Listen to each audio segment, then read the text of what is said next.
नमस्ते दोस्तों, तो आज आपको एक बड़ी ही अचंभित एवं भयानक रहस्यमय कहानी सुनाऊंगी जिसमें आपको कुछ नई रहस्यमय बातें की जानकारी होगी।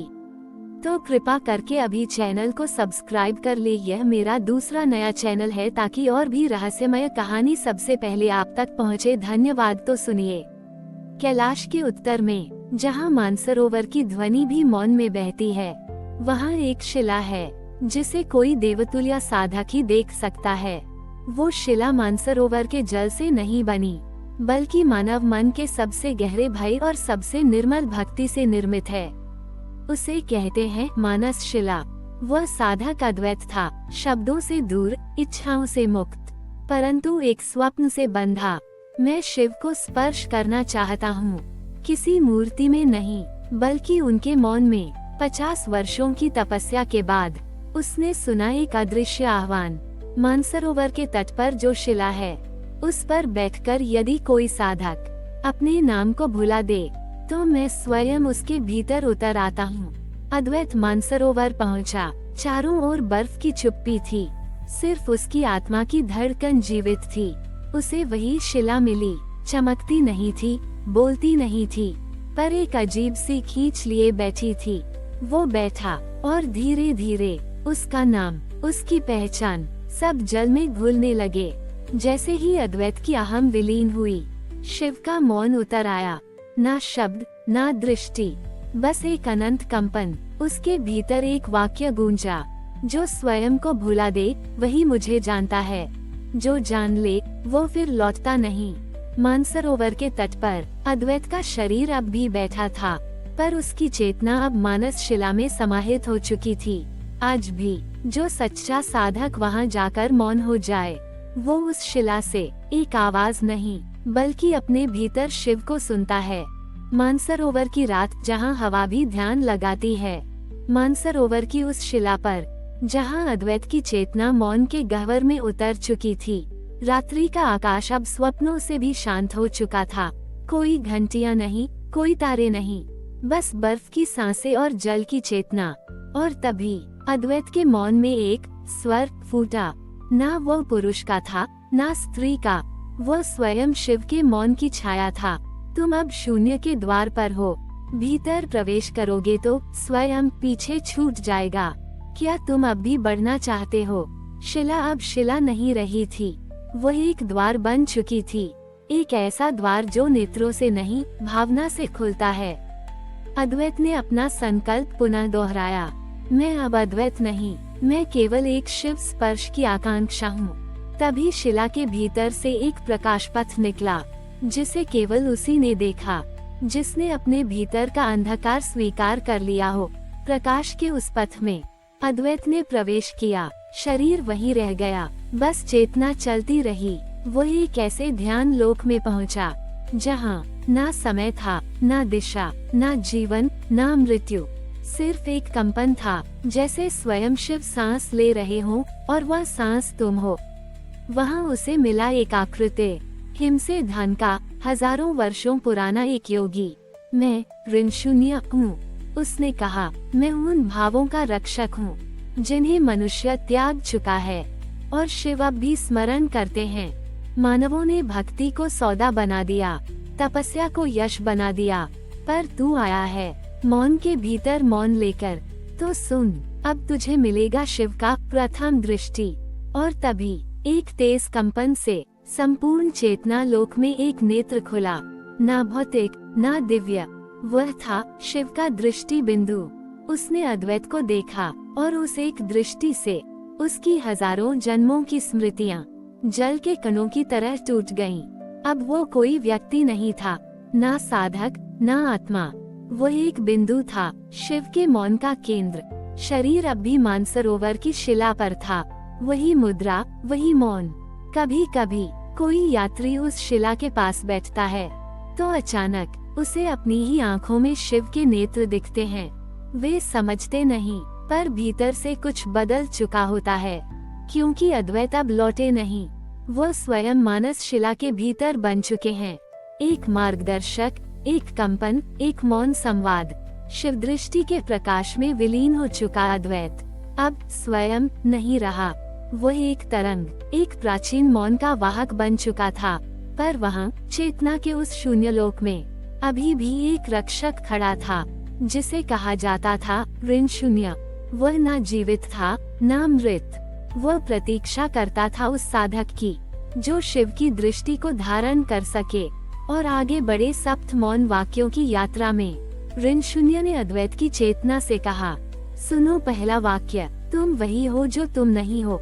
अस्तित्व की पहचान मिटा दो, तभी शिव प्रकट होंगे। तभी अद्वैत के भीतर एक जल घंट की तरह मौन में गूंज हुई, जैसे कोई स्मृति अनकही भाषा में फूट पड़ी हो। अब ऋण शून्य ने उसकी चेतना में एक अग्निवत कंपन उतारा। भक्ति वही है जो शरीर, भावना और फल सब छोड़ सके, वरना वह सौदा है, समर्पण नहीं। और अद्वैत ने देखा, मानसरोवर का जल उसके चारों ओर तेज आकाश की तरह चमकने लगा। जल अब तत्व नहीं था, वह मंत्र बन चुका था। अब मानस शिला से एक अजीब कंपन उठी। शिला स्वयं जैसे बोल उठी, जब तक तुम याद रखते हो कि तुम कौन हो, तब तक तुम शिव नहीं देख सकते। स्मृति जल है, उसे सूख जाने दो। और उस क्षण अद्वैत की चेतना में उसके सभी जन्मों के दृश्य एक अग्नि में जलने लगे। अब सब कुछ मौन था, ना शिला कंपन कर रही थी, ना ऋण शून्य बोल रहा था। मानसरोवर का जल स्थिर था, पर अचानक उसमें एक प्रतिबिंब उभरा, एक त्रिनेत्र, जिसके चारों ओर सप्त लोकों के मंत्र घूम रहे थे। ये था शिव का अंतराल, वो क्षण जहाँ साधक को निर्णय लेना होता है, लौटना है या मिट जाना है। अब शिला से एक अंतिम कंपन हुआ। यदि तुम सातों मौन वाक्य पूर्ण कर सको, तो मानसरोवर स्वयं तुम्हारा गुरुपथ बन जाएगा और शिव तुम्हारे भीतर शिव बनकर बोलेंगे। अद्वैत ने कुछ नहीं कहा, बस एक मौन मुस्कान थी, और मानसरोवर के एक कण ने आंसुओं की तरह टपककर उसकी चेतना को स्पर्श किया। उसका अस्तित्व अब एक तरंग बन चुका था, ना नाम, ना रूप। वो ऋण शून्य के वचनों को पिघले हिमजल की तरह अपने भीतर समेटता जा रहा था। अब तक 3 मौन वाक्य मिल चुके थे, पर शिला की गहराई में अभी भी 4 अग्निवाक्य सुलग रहे थे। ऋण शून्य ने कहा, अब अग्नि परीक्षा शेष है। मानसरोवर केवल उन्हीं को सत्य देता है जो स्वयं को छोड़ देते हैं। आगे बढ़ो, जहाँ जल अग्नि बनता है। अद्वैत एक नई चेतना लहर में प्रवेश कर चुका था। चारों ओर नीली अग्नियां थीं, जिनमें कोई धुआं नहीं था, बस जलती हुई युगों पुरानी कामनाएं थीं। तभी एक गूढ़ स्वर फूटा, तू जो खोज रहा है, वो तुझसे पहले ही तुझे खोज चुका है। पर जब तक तुझ में चाह है, तब तक शिव नहीं उतरते। ये वाक्य अद्वैत के भीतर गूंजा, और उसकी प्राप्ति की प्यास ही जल उठी। अब वो खाली हो गया। मानसरोवर का जल अब कंपन कर रहा था। कहीं से एक मौन भंवर उठा, अद्वैत उसमें डूब गया। ना कोई शब्द, ना विचार, वहाँ सिर्फ एक मौन स्पंदन था, जो कह रहा था, तू जितना बोलेगा उतना शिव तुझसे दूर रहेगा। मौन में ही वह बैठा है। इस मौन ने अद्वैत के मन के बचे खुचे शब्द भी विसर्जित कर दिए। अब वो विचार शून्य हो गया। अद्वैत अब केवल शुद्ध स्पंदन था। एक स्थान आया जहाँ चेतना का अंतिम अंश भी मिट गया। वहाँ ना रूप था, ना रंग, ना श्वास, ना मृत्यु। तभी एक कंपन हुआ, मानसरोवर की जलकण भाषा में। शिव वहाँ नहीं है जहाँ कुछ है, शिव वही है जहाँ कुछ भी नहीं है। इस शून्य को ग्रहण कर, यही तेरा सबसे बड़ा संवाद है। अब अद्वैत पूरा रिक्त हो चुका था। अंत में शिला फट पड़ी। एक प्रकाश पथ मानसरोवर के भीतर खुल गया। वह मार्ग नहीं था, एक शिव स्वरूप विचारहीन कंपन था। और वहाँ एक अंतिम वाक्य उसके चेतना में गूंजा, तू ही शिव है, यदि तू स्वयं नहीं है। जब तुझमें तू नहीं बचा, तभी शिव उतरते हैं, ना मूर्ति में, ना मंत्र में, बस तेरे मौन में। और उसी क्षण पूरे मानसरोवर में एक जल स्पंदन उठा। सैकड़ों वर्षों में पहली बार झील से एक धीमी आवाज निकली। ना वह जल की थी, ना वायु की। अद्वैत अब कोई व्यक्ति नहीं, वह अब मेरी आत्मा है।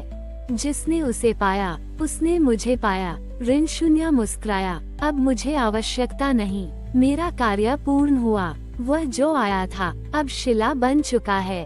मैं अब पिघलकर मानसरोवर की शांति में विलीन हो रहा हूँ। वो हिमरूप कंपन जो ऋण शून्य था धीरे धीरे मानसरोवर के जल में समा गया। आज भी मानसरोवर के किनारे बैठा कोई साधक यदि मौन साध ले तो उसे जल में एक तरंग सी प्रतीत होती है। कुछ कहते हैं वह अद्वैत की चेतना है, कुछ कहते हैं वह स्वयं शिव का स्पर्श है, पर जो महसूस करता है उसमें कुछ अव्यक्त बदल जाता है। मानसरोवर की शांति में अद्वैत की चेतना विलीन हो चुकी थी। वह अब जल नहीं था, शब्द नहीं था, विचार नहीं था। वह स्वयं मानस बन चुका था, पर शांति सदा के लिए नहीं ठहरती। कैलाश की चोटी पर बैठा एक ऋषि जो पिछले 500 वर्षों से मौन व्रत में था, अचानक उसकी दृष्टि मानसरोवर की एक लहर पर टिक गई। उसने आंखें खोली। पहली बार ये स्पंदन तो अद्वैत का है, पर यह कंपन अब शिवलोक तक जा पहुंचा है। कैलाश जो अब तक गंभीर और जड़वत था, अब धीरे धीरे कंपित होने लगा। बर्फ की परतें बोलने लगी और शिखर के भीतर से एक त्रिनेत्रीय प्रकाश फूटा। वहीं मानसरोवर की जलगहराई में एक नई तरंग उठी। इस बार यह अद्वैत की चेतना नहीं थी, बल्कि कैलाश का आह्वान था। अद्वैत, तुझ में अब मौन का सामर्थ्य है, पर क्या तू त्रिनेत्र का भार सह सकेगा? कैलाश ने एक संकेत भेजा, शिवत्राई का तीसरा मंत्र, जिसे केवल एक पूर्व जन्मीय ऋषि समझ सकता था। और अचानक मानसरोवर की तलहटी में छुपी शिव अंतरशिला कंपन करने लगी। उसमें खुदा था एक वाक्य, जिसने शून्य को पा लिया। उसे अब त्रिनेत्र का द्वार दिखाया जाएगा। मानसरोवर से अद्वैत की चेतना ऊपर उठी। धीरे धीरे वह एक मानव आकार लेने लगी, लेकिन ये शरीर अब मांस का नहीं, बल्कि मौन का बना था। उसे कैलाश पर बुलाया गया, लेकिन वहाँ शिव नहीं थे। वहाँ केवल एक गुफा थी, जिसे दिव्य दर्शना कहते थे। गुफा के भीतर 3 वाक्य कंपन कर रहे थे। 1, त्रिनेत्र वही खोल सकता है जो अपने दोनों नेत्र त्याग दे। 2, जो दिखे वो सत्य नहीं, जो दिखे नहीं उसी में शिव है। 3, त्रिनेत्र खुलते ही स्व और शिव एक हो जाते हैं। अद्वैत अब शरीरहीन मौन बन चुका था। उसने अपनी स्मृति, कामना और स्वरूप तीनों को गुफा के भीतर त्याग दिया। और जैसे ही तीसरा वाक्य स्वीकारा, एक कंपन उठा। कैलाश की चोटी से तीसरी आंख खुली, जो न अद्वैत की थी न शिव की, वह ब्रह्मशून्य की थी। वह आंख केवल उन्हीं को दिखती है जो अपने भीतर मौन, भय और अस्तित्व तीनों को विसर्जित कर देते हैं। अब अद्वैत वापस नहीं आया। वह अब कैलाश की तीसरी आंख बन गया है। जो भी मानसरोवर जाता है और जो मौन में बैठता है, उसे कहीं दूर एक कंपन दिखता है जो पूछता है, क्या तू भी तैयार है त्रिनेत्र देखने के लिए? कैलाश की चोटी पर अब शांति का एक नया रूप था। वह नीरवता जो पहले बर्फ में जमी थी, अब चेतना बनकर वायुमंडल में फैल चुकी थी। अद्वैत अब कोई साधक नहीं था, वह अब त्रिनेत्र की दृष्टि बन चुका था। एक ऐसा मौन दृष्टिकोण जो देखने के लिए आंख नहीं, बल्कि त्याग चाहता था। मानसरोवर की लहरें अब और शांत थीं। उसके जल में अब अद्वैत की आभा झलकती थी। जो भी वहाँ स्नान करता, उसे अपने भीतर कुछ अलग अनुभव होता, जैसे किसी ने उनके हृदय में एक प्राचीन मंत्र फूंक दिया हो। कई वर्ष बीत गए। वह ऋषि जिसने पहली बार कैलाश की चोटी से अद्वैत को देखा था, अब अंतिम ध्यान में बैठा था। उसके होठों से एक ही वाक्य फूटा, जहाँ मौन बोलता है वहाँ शब्द मिट जाते हैं, और जहाँ त्रिनेत्र खुलता है वहाँ शिव स्वयं अदृश्य हो जाते हैं। अब कैलाश पर कोई भी आवाज नहीं आती, ना कोई मंत्रोच्चार, ना कोई तपस्वी की चीख। सिर्फ एक कंपन है जो हर पूर्णिमा की रात मानसरोवर के जल को एक पल के लिए जल नहीं, प्रकाश बना देता है। और फिर कभी कभी कोई एक पथिक जो दिशाहीन भटकता हुआ वहां पहुंचता है, अचानक ठिठक जाता है।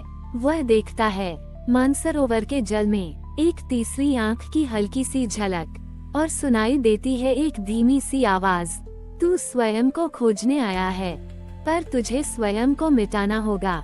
त्रिनेत्र तेरा प्रतीक्षा कर रहा है। हमारी और भी आध्यात्मिक एवं अनोखी कहानियाँ देखने के लिए हमारे चैनल पर जाएं तथा धार्मिक एवं पौराणिक अनोखी कहानियाँ हमारे चैनल पर है। कृपया जाके देखें तथा हमारे चैनल को सब्सक्राइब करके रखें और वीडियो लाइक जरूर करें। धन्यवाद।